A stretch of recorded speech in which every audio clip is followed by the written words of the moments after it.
Europe 1 Soir. 19h, 21h, Pierre de Villeneuve. Entouré ce soir de Jean-Michel Salvatore. Bonsoir Jean-Michel. Bonsoir Pierre. Et de Philippe Guibert. Bonsoir mon cher Philippe. Pierre. On va réécouter Philippe Val qui ce matin sur Europe 1 rendait hommage à Boualem Sansal. Imaginons par exemple qu'Annie Ernaux se soit rendue à Rome, qu'elle ait été arrêtée à l'aéroport de Fiumicino par la police de Giorgia Meloni et qu'on n'en ait pas de nouvelles depuis 3 jours. Toute la gauche, derrière la France insoumise, hurlerait, à juste titre, son indignation, Capharnaüm à l'Assemblée nationale, interpellation du chef de l'État, numéro de libération spécial antifascisme, une du Monde, pétition lancée par Télérama, et Edoui Plenel menacerait de se raser les moustaches et s'enchaînerait tout nu, place de la République. Bon, vous avez sans doute raison Philippe, mais qu'est-ce que vous voulez prouver ? Eh bien, la semaine dernière, qu'au bout de 3 jours sans nouvelles de l'écrivain Boualem Sansal, je n'ai rien vu de tout cela. L'Algérie vient de rejoindre les pires États voyous comme l'Iran, la Russie, qui prennent des étrangers innocents en otage, les emprisonnent, les torturent et les gardent comme monnaie d'échange contre la libération de terroristes. 3 jours après son enlèvement, dans une grande radio de service public, j'ai entendu le compte-rendu de ce que l'on savait de l'arrestation de Boualem, avec cette conclusion qui m'a fait dresser les cheveux sur la tête. Je cite, Boualem Sansal est soutenu par des personnalités de droite, telles qu'Édouard Philippe et Laurent Wauquiez. J'avais envie de hurler, pardon pour la vulgarité, mais du con, s'il n'y a que des gens de droite pour protester en premier, c'est précisément parce qu'il faut bien que des hommes et des femmes qui ne sont pas de votre gauche pallient votre lâcheté, votre arrogance et votre malhonnêteté intellectuelle. Finalement, Philippe, la mobilisation, elle a eu lieu avec Annie Ernaux, d'ailleurs, et les autres prix Nobel vivants. Ils s'expriment dans les colonnes du Figaro ce matin, notamment. Oui, et je m'en réjouis. Mais j'insiste, les signatures et les protestations sont, hélas, en très grande majorité venues de la droite. Je dis hélas, non pas pour la droite que j'applaudis en l'occurrence, mais pour la gauche. Elle est devenue, à quelques précieuses exceptions près, le refuge des hypocrites et des crétins qui détestent tellement la France qu'ils préfèrent l'Algérie, la Russie de Poutine, la Corée du Nord, le Hamas et le Hezbollah à l'Europe de la liberté d'expression et de la sécurité sociale. Ce qu'il reproche à Boualem Sansal, mais qu'est-ce qu'il reproche à Boualem Sansal ?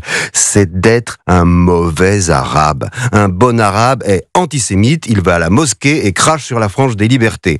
Or, Boualem ne va pas à la mosquée, il est animé par un amour profond de la France, de la langue française, du respect de la personne humaine, et il n'est pas antisémite. Je connais Boualem Sansal depuis très longtemps, je le considère comme un frère, et pourtant je suis incapable de dire comment il vote. Avant d'être de droite ou de gauche, il est profondément hostile au totalitarisme islamique. Ça fait des années qu'il nous alerte sur notre propre lâcheté devant l'islam politique. Mais évidemment, pour la gauche mélenchoniste, alerter sur le terrorisme et l'islam politique, c'est fasciste. Vous avez vu Boualem Sansal, et là, je voudrais juste préciser qu'il est la double victime de la dictature algérienne et de cette gauche française en état de putréfaction. Alors justement, je voulais dire que vous l'avez vu, Boualem Sansal, quelques jours avant son enlèvement, Philippe. Oui, on a passé une journée ensemble et comme d'habitude avec Boualem, on s'est amusé, on a prévu de fêter sa récente naturalisation. Boualem est un combattant d'un courage rare. Il me disait, tu sais Philippe, quand j'ai reçu le papier de ma naturalisation il y a quelques semaines et que j'ai lu que j'étais citoyen français, j'ai eu les larmes aux yeux. Nous, les Algériens, on est protégés par rien. Notre vie ne vaut rien. On est comme des chiens. Désormais, je suis protégé par l'État français. L'État français. Le préfet m'a dit, Boualem, on va faire une petite fête pour vous féliciter. J'ai répondu, c'est pas moi, c'est la France qu'il faut féliciter d'être un aussi beau pays. Sa confiance nous oblige.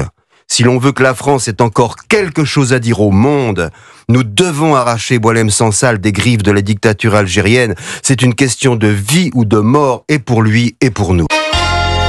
Voilà ce que disait Philippe Val ce matin sur Europe 1 avec Dimitri Pavlenko. Je vous recommande également l'interview qu'a faite Franz-Olivier Gisbert dans la revue des Deux Mondes de Boualem Sansal en mars 2023. Et justement, lorsque Philippe disait que c'était un bon musulman, en fait, Boualem Sansal dit « Je suis laïque et athée, je ne dérange aucun dieu ». Voilà, comme ça au moins c'est dit. Son combat est d'abord contre la religion et en particulier contre l'islam, dont il a pu constater les dérives pendant la décennie noire de l'Algérie. Donc c'est ça son combat central.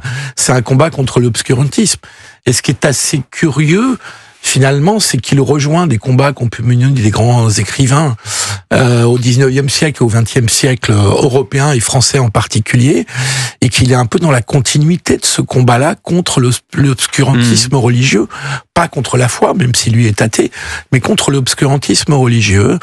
C'est vrai qu'on aimerait avoir plus de soutien et d'enthousiasme dans le soutien du côté gauche, même si quand même je relève qu'au PS il y a eu beaucoup de marques de soutien. Olivier Faure notamment. Olivier Faure, alors c'est vrai qu'au-delà du PS, et en particulier sur les filles, il n'y en a eu aucune, et que c'est une honte. Boualem Sansal dit, en répondant à Fogg, dire que l'islamisme est l'ennemi, cela voudrait dire qu'on saurait le séparer de l'islam.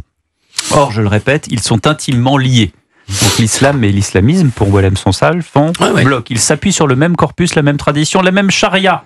Ils ont le même but, islamiser le monde. Bah oui, c'est ce qui rend le pouvoir algérien hystérique sur sa situation. Et c'est vrai que les nouvelles qu'on a aujourd'hui sont pas très bonnes. Il aurait dû être entendu par un procureur dans la journée, il l'a pas été. Il y a des rumeurs comme quoi il aurait eu un malaise. Bon, évidemment, il a l'âge qu'il a. 75 ans. 75 ans. Une santé fragile. Une santé fragile. Avec le risque, évidemment, de rester très longtemps dans ces prisons qui sont pas particulièrement hospitalières, et même le risque de terminer sa vie en prison. Donc c'est vrai que l'avocat qui a été choisi par l'éditeur, par Gallimard, est assez inquiet et considère que là, les choses sont en train de s'aggraver peut-être un peu. Et alors, hasard du calendrier ou pas, Rima Hassan tweet aujourd'hui comme quoi le 19 décembre à 13h30 aura lieu l'audience en appel sur l'expulsion de Georges Ibrahim Abdallah, qui depuis la fin des années 80 est en prison française parce que c'est un terroriste. C'est un terroriste. Parce que c'est un terroriste. On en parlait tout à l'heure avec Joseph Massescaron. Il y a quand même un côté. Est-ce qu'on ferait pas un échange de prisonniers, Georges Ibrahim Abdallah, Boualem Sansal? Ouais, d'autant plus qu'on connaît la proximité de Rima Hassan avec le régime algérien. Sa visite en Algérie, sa visite à la mosquée de Paris. C'est quand même assez effrayant, quand même, qu'on ait ce genre. C'est abject. C'est abject. Voilà. Oui, c'est-à-dire que elle n'a pas un mot pour Boualem Sansal, et elle trouve que c'est le moment de réclamer la libération d'un homme qui est emprisonné pour terrorisme. Ça fait froid dans le dos, effectivement, mais même si de la part de Rima Hassan, plus rien ne nous surprend, ça fait quand même froid dans le dos. Voilà donc ce qu'on pouvait dire à ce stade sur Boualem Sansal, et bien sûr on va en reparler dans les jours et dans les heures qui viennent.